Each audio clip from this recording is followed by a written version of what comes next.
Do you want to see God do more in your life than ever before? I wonder, are you the type of person that believes God can do things bigger than you can? Do you believe God can do things better than you can? Do you believe God can do things faster than you can? Well, of course you do, because He can. And if you do, you'll be the type of person that will pray until something happens. I want to encourage you. My name is Dave Early. We make these videos, daily discipleship videos, every day. I want to encourage you to join us and follow along.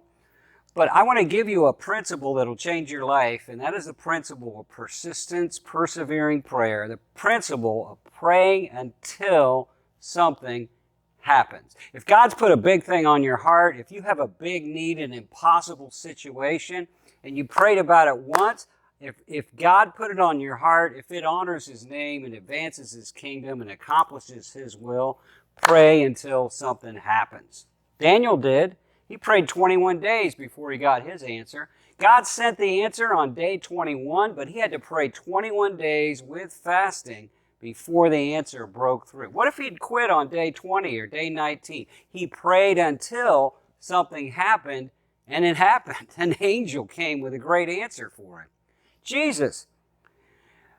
The blessing of God came on Jesus when he got baptized, but the power of God did not come upon Jesus until after he'd fasted and prayed for 40 days. Read Luke chapter 3. Then the power of God came on him. Then he began to do his miracles. He prayed and fasted until something happened. The friend Jesus tells us about in Luke 11, he kept knocking on the door to get bread from his friend. His friend wasn't going to give it to him. The only reason his friend gave it to him was because he kept persisting until the friend answered. The mother persevered. Her daughter was demonized, and Jesus just seemed unwilling and reluctant to do anything to help her. And finally, he answered and healed the daughter because the woman had the faith to pray until something happened.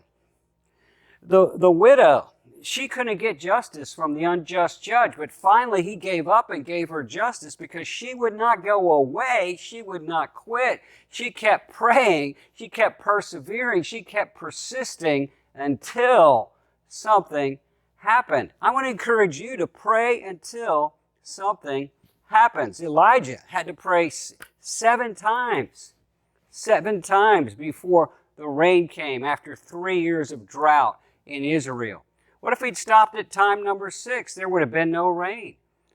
I want to encourage you. You started praying about something, pray until something happens. And I want to encourage you to join a global movement we're calling the 21 Days of Prayer. It's going to be the first 21 days of January 2024. I want to encourage you to join us in that endeavor. You can check it out and sign up at 21daysprayer.org. 21daysprayer.org. Let's all together from all over the world pray until something happens.